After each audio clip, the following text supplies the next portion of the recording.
श्री राधे राधे मित्रों कैसे हैं आप सब। मित्रों निरंतर रूप से आपका अपना चैनल एस्ट्रो डिवाइन लाइट को आशीर्वाद प्राप्त हो रहे हैं। मित्रों निश्चित रूप से ये भगवत कृपा है और आप सभी के सहयोग मार्गदर्शन एवं आशीर्वाद से हमारा चैनल आज नित्य निरंतर उन्नति कर रहे हैं। मित्रों महाशिवरात्रि के पर्व का आज हम दूसरा भाग लेकर के आपके समक्ष आए हैं। आप सभी श्रद्धालु भक्तजनों का बहुत बहुत आत्मीय स्वागत। मित्रों ये जो गोचर कुंडली आपको दृष्टि गोचर हो रही है ये महाशिवरात्रि के दिवस की कुंडली है। इस कुंडली में ये तुला लगन की कुंडली है और लग्नेश ज्ञान भाव में जा करके बैठे हुए हैं। निश्चित रूप से ये ज्ञान भाव है और छठे भाव को हम ज्ञान भाव के प्राप्ति का कारण भाव मानते हैं कि हमें ज्ञान की जरूरत क्यों है। यदि हम कुंडली के छठे भाव का यदि विचार करें तो कुंडली का छठा भाव जो हमारे प्रारब्ध में जो हमने कर्ज लिए हैं, जो भी कर्ज हमारे साथ पूर्व जन्म का आया हुआ है, पूर्व जन्म के जो भी शत्रु बाधा हमारे जीवन में आई हुई है और पूर्व जन्म के हमारे कर्मों के जो रोग हमारे साथ आए हुए हैं उन्हीं का हमें व्यय करना है। क्योंकि छठवें भाव से अगर हम 12वें भाव का विचार करें तो ये हमारा पूर्व जन्म का भाव है, पूर्व पुण्य का भाव है। अर्थात पूर्व जन्म के प्रारब्ध के अनुसार हमें ये वर्तमान जन्म जो है वो प्राप्त हुआ है। मित्रों कुंडली के छठे भाव में बुध ग्रह जो हमारे बुद्धि के कारक है और राहु ये माया के कारक है। तो हमारे बुद्धि में जो राहु की माया लगी है तो उस राहु की माया के कारण हम अंधकार में, घोर अंधकार में हम जा रहे हैं। मित्रों बुध जो है वो हमारे बुद्धि का कारक है, बुध जो है वो हमारे विवेक शक्ति का कारक है। और परमात्मा ने यदि हमें मानव जीवन प्रदान किए हैं तो कहीं न कहीं हमें उन बुद्धि का, उस विवेक का हमें प्रयोग करना है। तो बुध अगर नीच का है तो हमें अपने बुद्धि और विवेक से काम लेना होगा क्योंकि राहु नामक जो माया है, जो संसारिकता है, जो अज्ञानता के पर्दे हमारे बुद्धि पर लगी हुई है उस अज्ञानता के पर्दे को हमें ज्ञान के प्रकाश से दूर करना है। उस माया को जो हमें संसारिकता के पास जाल में ये फंसा करके रखे हुए हैं और ये हमें मोक्ष प्राप्ति के मार्ग में ये बाधा बन रहे हैं। जी हाँ तो हमें अपने बुद्धि और विवेक का ज़्यादा से ज़्यादा प्रयोग करना है ताकि ये नीच का जो बुध है वो बुध क्या हो सके, उच्च का हो सके। तो निश्चित रूप से तो हमारे अंदर अज्ञानता का जो वातावरण निर्मित हुआ है तो उससे जब हम द्वादश भाव में जाएंगे अर्थात उस अज्ञानता का व्यय करेंगे। उस अज्ञानता का व्यय कैसे होगा अज्ञानता का व्यय होगा ज्ञान से। जी हाँ पंचम भाव को ज्ञान का भाव कहा जाता है।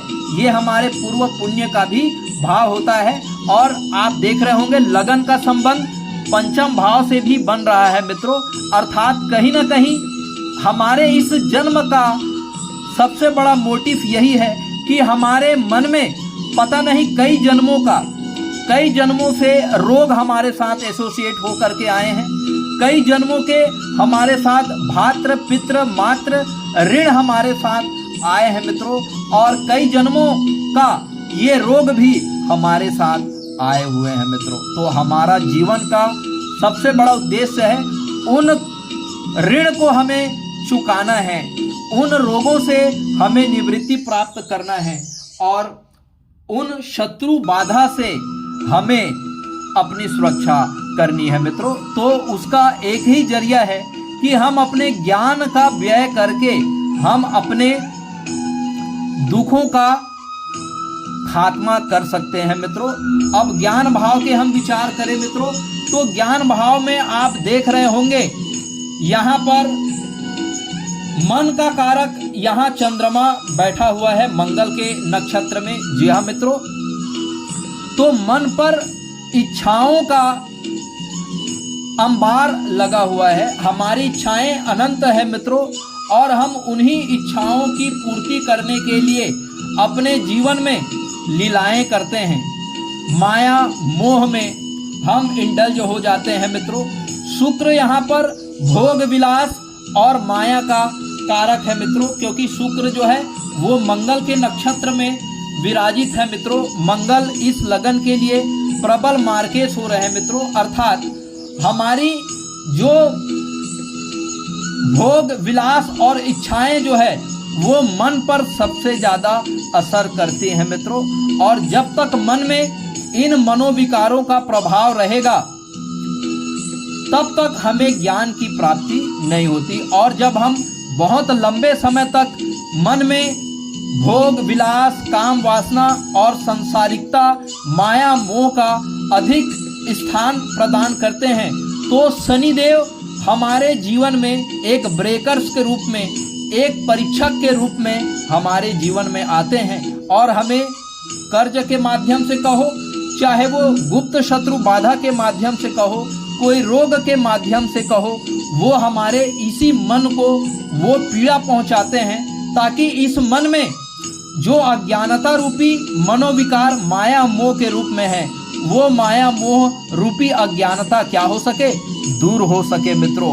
और उस अज्ञानता रूपी मन में सूर्य के सहस्त्र तेज और अग्नि के समान ज्ञान के प्रकाश, क्योंकि यहाँ पर सूर्य गुरु के नक्षत्र में है मित्रों, इसलिए सूर्य को हम ज्ञान का कारक मानते हैं।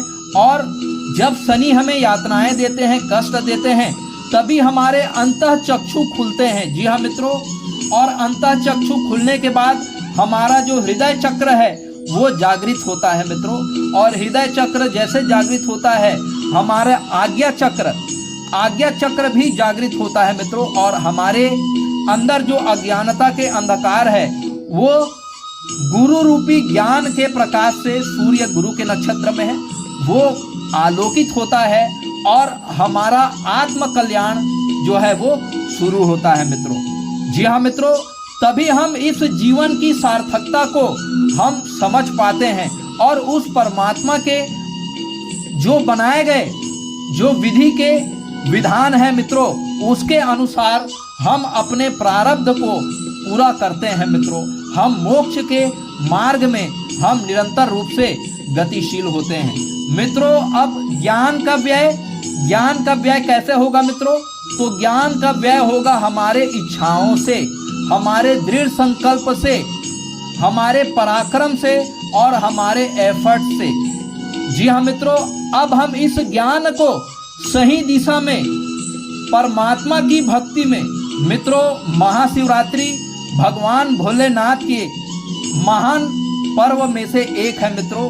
यह महाशिवरात्रि का पर्व भगवान भोलेनाथ की कृपा का पर्व है मित्रों। और इस समय हमें मन से एफर्ट्स करना है, मन से दृढ़ संकल्प लेना है और व्रत का पारण करना है मित्रों। तभी हम अपने एफर्ट से, अपने प्रयासों से उस परमात्मा के कृपा को हम प्राप्त कर सके। क्योंकि मन में जब तक अनुशासन नहीं होगा, मन में जब तक एक भी अगर मनोविकार शेष बचा है मित्रों, तब तक हमें उस ज्ञान की प्राप्ति नहीं हो सकती। तो इस दिन भगवान भोलेनाथ की कृपा पाने के लिए हमें पूर्ण रूप से दृढ़ संकल्प लेकर के भगवान शिव जी की हमें पूजा करनी है, आराधना करनी है। तभी हमारे मन के मनोविकार हमसे दूर होंगे। भगवान भोलेनाथ अपने मन में, अपने मस्तिष्क में इस चंद्रमा को धारण करने वाले हैं मित्रों।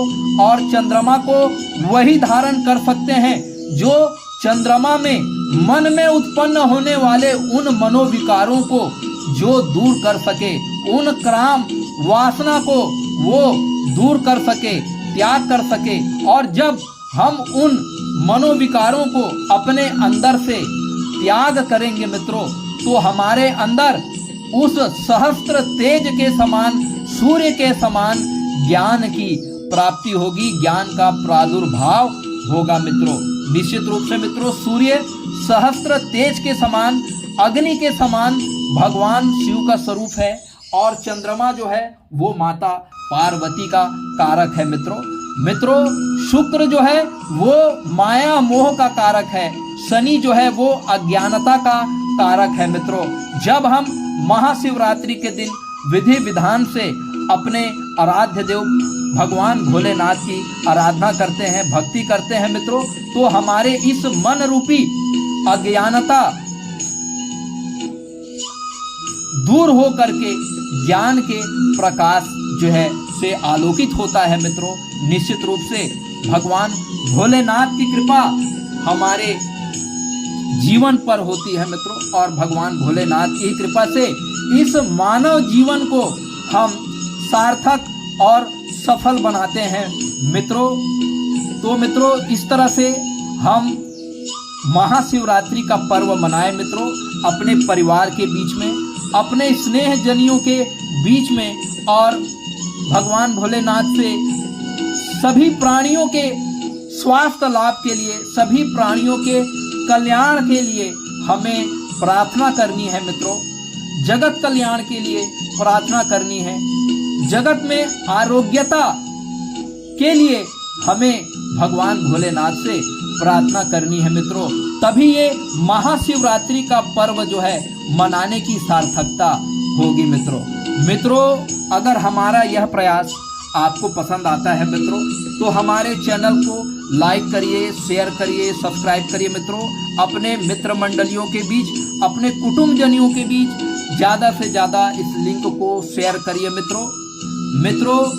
निरंतर रूप से आपका स्नेह और आशीर्वाद हमारे एस्ट्रो डिवाइन लाइट चैनल को प्राप्त हो रहे हैं मित्रों। इसी प्रकार आप अपनी दया दृष्टि, कृपा और आशीर्वाद बनाए रखिए मित्रों। महाशिवरात्रि पर्व की आप सभी श्रद्धालु भक्तजन, आत्मी जनों को बहुत बहुत ढेर सारी शुभकामनाएं मित्रों। भगवान भोलेनाथ आपको आरोग्यता का लाभ प्रदान करे, आपको निरोगी काया प्रदान करे, आपको दीर्घायु प्रदान करे मित्रों। इसी शुभ और मंगल कामनाओं के साथ अब आपके एस्ट्रो फ्रेंड को इजाजत दीजिए मित्रों। प्रणाम, नमस्कार।